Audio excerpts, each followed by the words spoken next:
Hello students, welcome back to my YouTube channel. तो आज हम पढ़ने वाले हैं इम्पेरेटिव सेंटेंस।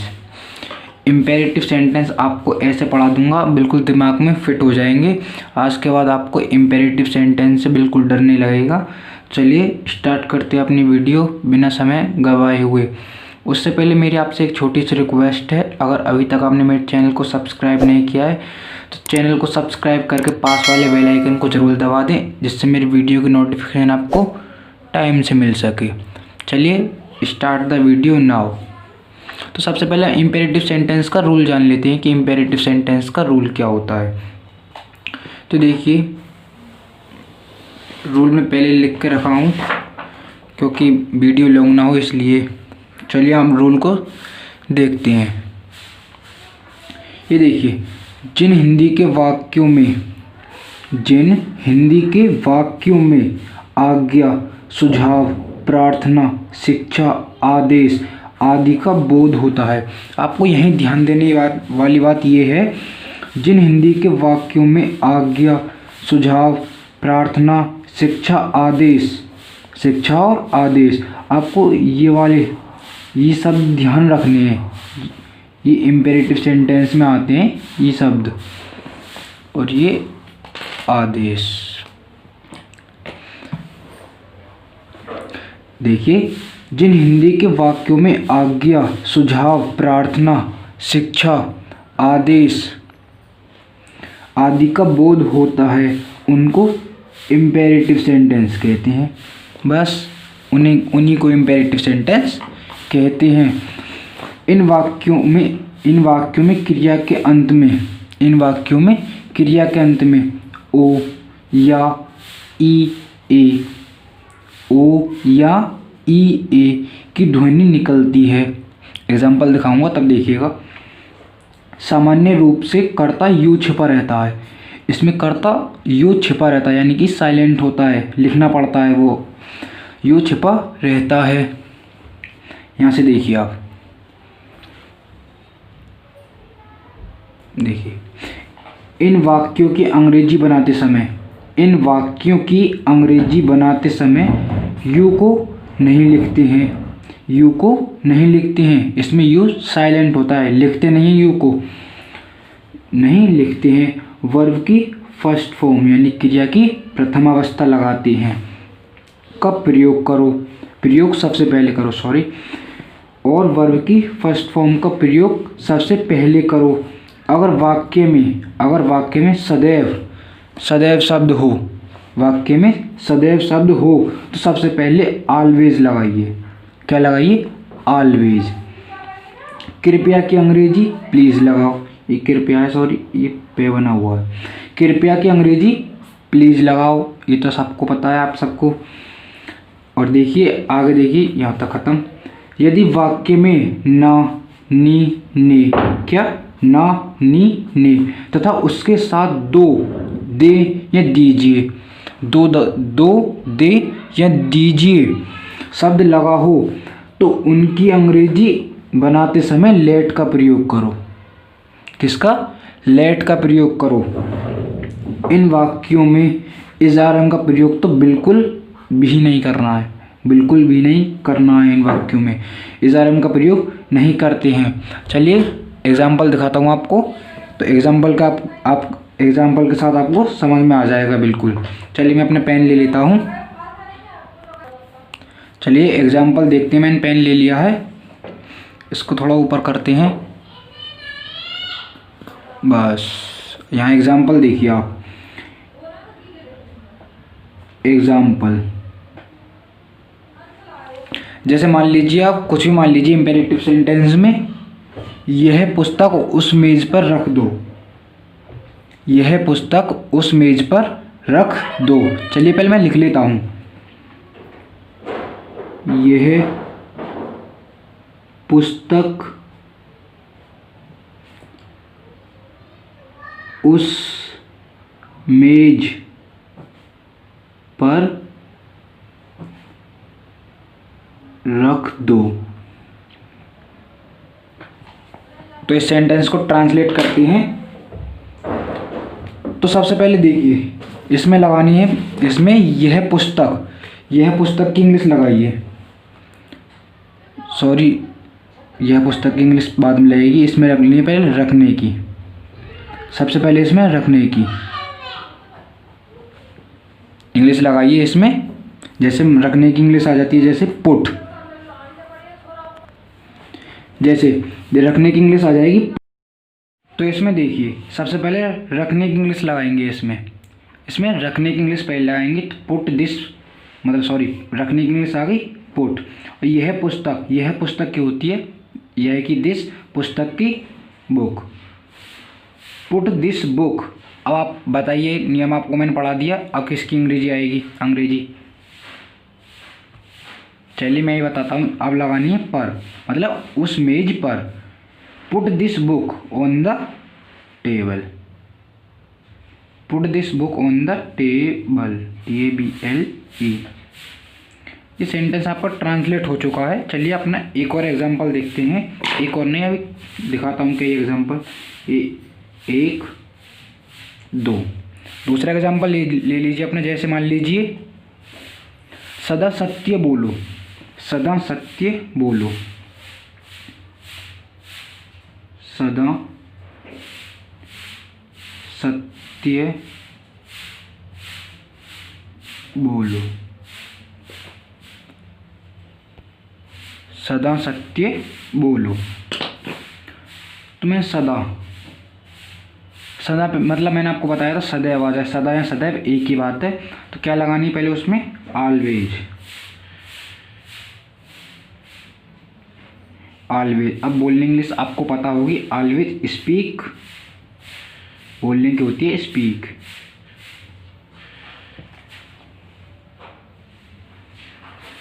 स्पीक की स्पेलिंग सही है, ऑलवेज स्पीक। सत्य की होती है truth, always speak the truth.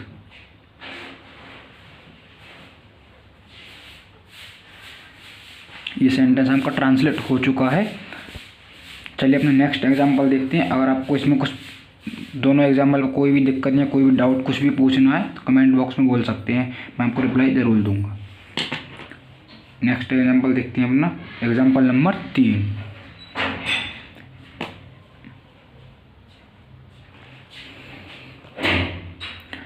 चलिए जैसे नेक्स्ट एग्जांपल देखिए अपने। जैसे मान लीजिए कृपया थोड़ा इंतज़ार करो या करिए, कृपया थोड़ा इंतज़ार करो,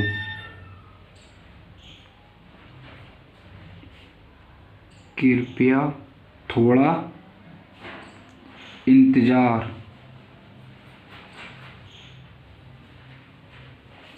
करो, कृपया थोड़ा इंतज़ार करो। तो इसमें कृपया आ रही, कृपया की अंग्रेजी पेन लगानी है। पेन चेंज कर लेता हूँ।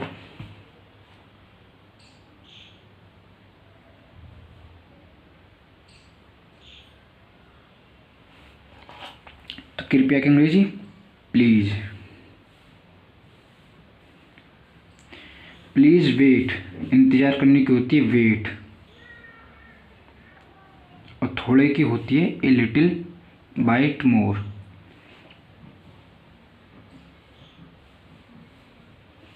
लिटिल बिट मोर।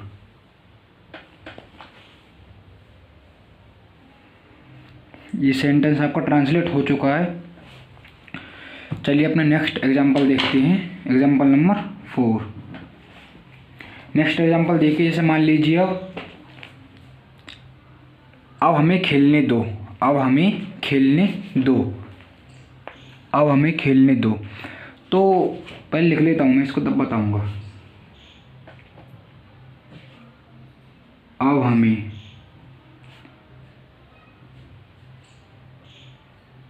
खेलने दो। तो याद कीजिए मैंने आपको नियम में क्या पढ़ाया था। इसमें दो शब्द आ रहा है, दो दें या दीजिए। ये देखिए यहाँ पर लिखा हुआ है दो दें या दीजिए। शब्द लगा हो तो उनकी अंग्रेजी बनाते समय लेट का प्रयोग करो, लेट का प्रयोग करो। तो सबसे पहले हम लेट का प्रयोग करते हैं इसमें। लेट का प्रयोग करने के बाद उसके बाद में लगाना है हमें की इंग्लिश क्या लगाएंगे हम, इसमें लगाते तो हम वी, लेकिन वी नहीं लगाएंगे स्टार्टिंग में, यानी सब्जेक्ट लगाता वी वो लगाते हैं वी। अब इसमें लगाएंगे अस। लेट अस, खेलने की इंग्लिश होती है play. Let us play now, ये आपकी इंग्लिश हो गई नाउ। तो देखिए मैं रिपीट करता हूँ इसे। अब हमें खेलने दो, तो सबसे पहले हमने लेट की इंग्लिश लगाई, किसकी, दो दे या दीजिए शब्द आ जाए तो लेट का प्रयोग करना है स्टार्टिंग में, तो लेट। फिर बी हो, हमें की अंग्रेजी लगाई अस। लेट अस PLAY प्ले, खेलने की अंग्रेजी होती है प्ले, सबको पता होगी। Let us play now. चलिए अपना एक और एग्जांपल देखते हैं।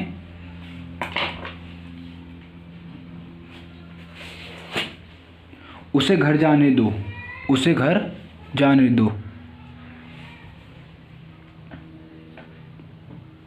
उसे घर जाने दो, उसे घर जाने दो। तो इसके लिए देखिए दो आ रहा है इसमें भी, तो लेट। उसे की इंग्लिश बताइए, उसे की इंग्लिश क्या होती है बताइए आप सब।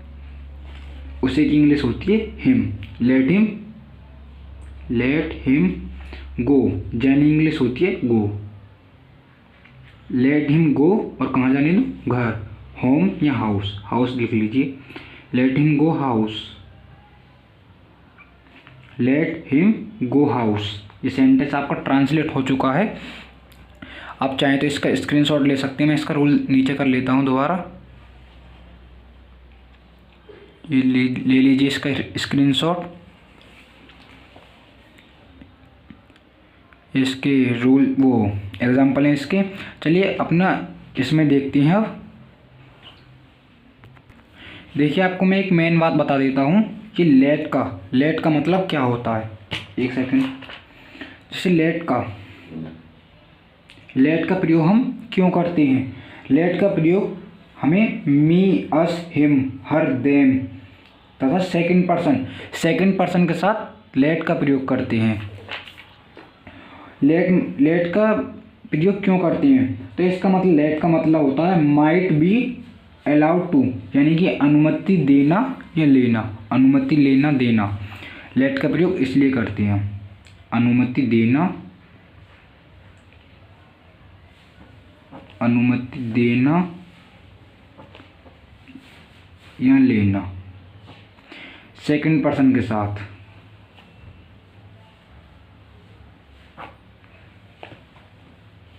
सॉरी आपको दिखाने, लेट अनुमति देना या लेना सेकंड पर्सन के साथ। आई होप आपको ये समझ में आ गया होगा इम्पेरेटिव सेंटेंस। अब हम देखते हैं इम्पेरेटिव सेंटेंस का नेगेटिव सेंटेंस, यानी कि नकारात्मक वाक्य। तो उसका रूल निकाल लेता हूँ पहले मैं। ये देखिए नेगेटिव सेंटेंस, नकारात्मक वाक्य। नकारात्मक वाक्यों में मत, नकारात्मक वाक्यों में मत शब्द के लिए डू नॉट, नकारात्मक वाक्यों में मत शब्द के लिए डू नॉट का प्रयोग करो, डू नॉट का प्रयोग करो। डू नॉट को आरंभ में लिखो, डू नॉट को आरंभ में लिखो। उसके बाद वर्ब की फर्स्ट फॉर्म यानी क्रिया की प्रथम अवस्था का प्रयोग करो। कभी नहीं, कभी नहीं के लिए नेवर का प्रयोग करो, कभी नहीं के नेवर का प्रयोग करो। नेवर के साथ वर्ब की फर्स्ट फॉर्म, ये इसका रूल है। डू नॉट प्लस ये डू नॉट, ये नेवर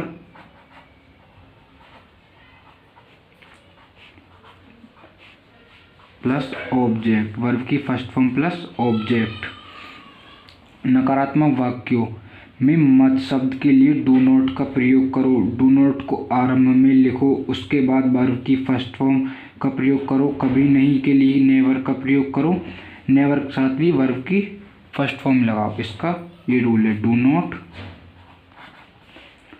नॉट या never plus V1 plus object. इसका एग्जाम्पल देखते हैं। जैसे एग्जाम्पल मान लीजिए, अपना समय नष्ट मत करो। एग्जाम्पल मैं लिख लेता हूँ पहले। चलिए मैं पॉज कर देता हूँ वीडियो को। देखिए अपना समय नष्ट मत करो। तो मत आ रही है इसमें, सबसे पहले मत की अंग्रेजी लगाएंगे। मत की अंग्रेजी डू नॉट। डू नॉट, फिर नष्ट करने की आ जाएगी वेस्ट। डू नॉट वेस्ट अपना समय, तो इसमें कर्ता यू छुपा रहता है। आपको पहले सिंपल वाले सेंटेंस पढ़ा था, कर्ता यू छुपा रहता है। तो डू नॉट वेस्ट योर, समय की इंग्लिश होती है time. Do not waste your time. ये सेंटेंस ट्रांसलेट हो गया है। चलिए एक और एग्जांपल देखते हैं।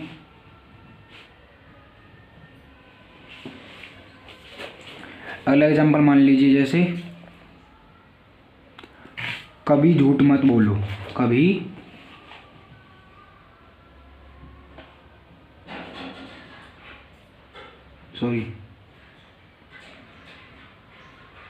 कभी झूठ मत बोलो। मत के लिए क्या बताया था मैंने? Do not. तो डू नॉट, सॉरी, ये देखिए इसमें कभी, कभी भी आ रहा है इसमें। तो कभी नहीं के लिए मैंने क्या बताया था? नेवर। मत आ रहा है, इससे कोई टेंशन नहीं है, इसमें कभी आ रहा है, देख लीजिए।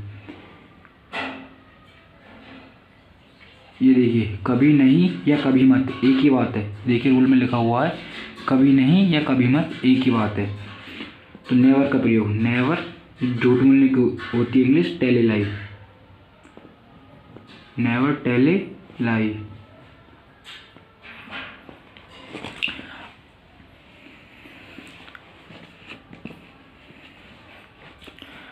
आशा करता हूँ आपको वीडियो पसंद आई होगी। चलिए अपना एक और एग्जांपल देख लेते हैं। जैसे मान लीजिए इंपेरेटिव सेंटेंस में कुछ भी मान लीजिए, जैसे कृपया खिड़की खोलो। कृपया खिड़की खोलो। कृपया खिड़की खोलो।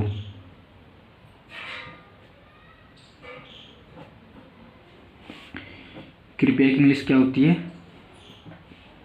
प्लीज। प्लीज, और फिर खोलने की इंग्लिश प्लीज ओपन। खिड़कियों की द विंडोज। विंडोज होती है खिड़कियों की, द लगा दिया। Please open the Windows. I hope आपको ये सेंटेंस समझ में आ गया होगा। आशा करता हूँ आपको ये वीडियो भी पसंद आई होगी। तो प्लीज़ वीडियो अच्छी लगी हो तो वीडियो को लाइक करें, चैनल को सब्सक्राइब करें, अपने दोस्तों के साथ शेयर करें वीडियो को, और कमेंट बॉक्स में बताएं कि वीडियो आपको कैसी लगी। मैं आप बताता हूँ,